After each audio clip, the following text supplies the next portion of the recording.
बिस्मिल्लाहिर्रहमानिर्रहीम। मैं हूं डॉक्टर असगर अली शाह और ये मैं अपना दूसरा वीलॉग करने जा रहा हूं। पहला वीलॉग मैंने किया था मुसलमान कौन है और गुस्ताख रसूल कौन है। जो मेरा आज टॉपिक है वो ये है कि सैलाब की वजूहात क्या हैं, सैलाब से हम कैसे बच सकते हैं, गवर्नमेंट में इसका किरदार क्या है। क्योंकि मैं एक डॉक्टर हूं, मैं एक डॉक्टर की तरह आपको समझाने की कोशिश करूंगा। क्योंकि आप ऐसा लें कि फॉर एग्ज़ाम्पल जो सैलाब है उसको हम एक डिज़ीज़ के तौर पे लेते हैं, बीमारी के तौर पे एक ले लें सैलाब को। अब कोई भी नई चीज़ आती है, फॉर एग्ज़ाम्पल एक डिज़ीज़ थी कोरोना, हमारे मुल्क में आई, जिस तरह पूरी दुनिया में गई थी, उसके लिए क्या किया गया था कि फ़ौरन इक़दामात किए गए थे, उनका इलाज करने की कोशिश की गई और इस इलाज के दौरान बहुत सारी हलाकतें हुई, बहुत सारे लोग मारे गए थे।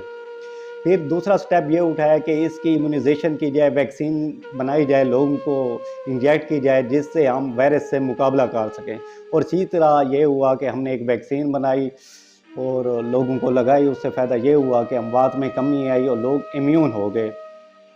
अब सैलाब को जिस तरह मैं आपको समझाने के डिज़ीज़ के तौर पर लें, अब सैलाब को इस तरह डिज़ीज़ के तौर पे लेते हैं, यानी अगर सैलाब है उससे हमने किस तरह बचा जाना चाहिए। जिस तरह हमने फॉर एग्ज़ाम्पल पहली मरतबा सैलाब आया, बहुत सारे लोग मारे गए, आबादियाँ ख़त्म हुई, फसलात का नुकसान हुआ, ये हमारी समझ में आ चुका था। इसके बाद हमने क्या करता है, प्रिवेंशन पे हम जाते थे। प्रिवेंशन क्या है? Prevention is better than cure. हम यानी इसको ये कहते हैं कि बचाव बेहतर है कि किसी का इलाज किया जाए या इलाज किया जाए, उसको सेहतमंद किया जाए, उससे पहले बचाव है। यानी हमने बचाव की तरफ जाना था। गवर्नमेंट को क्या करना चाहता, क्योंकि हम कभी भी नेचर के साथ जंग नहीं कर सकते या उसकी राह में रुकावट नहीं डाल सकते। कुदरती जो कुदरत है उसमें हम बिगाड़ पैदा नहीं कर सकते। ये कुदरती एक फिनोमिना है सैलाब के आने का, ग्लेशियर के पिघलने का। इसका एक सीधा साधा तरीका था कि इसको हम रास्ता देते, वहाँ हम आबादियाँ कैम ना करते। उधर स्कूलों की ज़रूरत नहीं थी क्योंकि आबादी भी नहीं थी, स्कूल क्या करेंगे, ना उधर फैक्ट्रियों की ज़रूरत है, ना उधर रेस्टोरेंट की ज़रूरत है।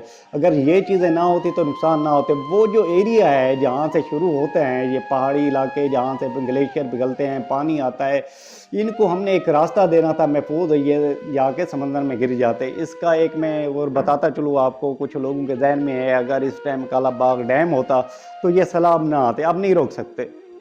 फॉर एग्जांपल मेरे पास ये गिलास पड़ा हुआ है, अगर इसमें ये थोड़ा सा पानी हो, मैं उंडेलूँ यहाँ तक जाएगा। जब इसको मैं फुल कर दूंगा, उंडेलूँगा, ये ज़्यादा प्रेशर से जाएगा। तो अगर कोई भी डैम होगा, जब उसमें पानी इकट्ठा होगा बहुत ज़्यादा, जब हम उसको निकालेंगे प्रेशर से जाएगा और वो ज़्यादा नुकसानात करेगा। इसीलिए सबसे जो महफूज तरीका है कि पानी को हम रास्ता देते पहुँचने तक, इससे हम बच सकते थे। अब हो क्या रहा है, हमारे दो नुकसानात हुए हैं। एक तो हमारी फसलें तबाह हुई, लोगों की जानें गई, उसमें मुआशियात ख़त्म हो गई, और दूसरी तरफ ये एक हमारी बर्बादी होगी, अरबों खरबों के नुकसान हुए, जानी नुकसान हुए।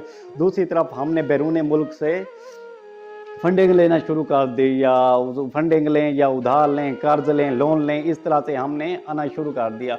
यानी डबल हम हुए। अगर यही पैसा इन्हीं कामों पे लग जाता, फॉर एग्जाम्पल हमारा जो मुल्क है पाकिस्तान, इसको हम प्रोविंशियल सिस्टम पे लें, प्रोविंशियल सिस्टम पर डिस्ट्रिक्ट आती है, फिर यूनियन आती है, तहसील आती है, इसी तरह से अगर हर इलाके में एक फंड मुकर्रर कर दिया जाता, उस इलाके में जो सैलाबी इलाके हैं वहाँ आबादियाँ कम की जाएँ, पब्लिक को बताया जाए यहाँ आप नहीं रह सकते, ये सैलाबी इलाके हैं, वहाँ रिहाइश कम की जाए, रिहाइश दूसरी तरफ रखी जाए, उसको एक रास्ता दिया जाए। इससे यानी बहुत ज़्यादा हमारा बचाव हो सकता है। लेकिन मेरा एक क्वेश्चन ये है कि हमारे क्वेश्चन एक नॉर्मल सा है कि ये क्योंकि इस मुल्क में कोई इन्वेंशन नहीं हुई आज तक, क्रिएटिव माइंड कहाँ है, थिंक टैंक कहाँ पड़े हुए हैं हमारे। जब इतनी पहले भी 10 से 12 साल पहले 2010 में ऐसे ही सैलाब आया था, बहुत सारी जानें गई थी, नुकसानात हुए थे, यानी वो लोग इस टाइम कहाँ मौजूद हैं और इस टाइम हम कहाँ खड़े हैं। क्या हम भिखारी तो नहीं बन चुके हैं? हमारे एक माइंड में, दिमाग में भिखारी सिस्टम तो नहीं है? जब भी कोई मसला होगा तो हम दूसरी की तरफ देखेंगे, ना कि अपने काम करेंगे। हम एग्जांपल एक जापान की देखें, वहाँ हिरोशिमा नागासाकी में एक बहुत बड़ा यानी अमेरिका ने एटॉमिक हथियारों से हमला किया था, बम ब्लास्ट हुए थे एटॉमिक, तो उनकी बहुत ज़्यादा लोग मारे गए थे, लेकिन वो अपने कदम पे खड़े हुए हैं انہوں نے یہ بھکاری سسٹم نہیں کیا. اس سے کیا ہوتا ہے جب آپ کا ملک میں بھیک مانگنے کا سسٹم ہوگا تو نچلے طبقے پر یہ سسٹم جائے گا.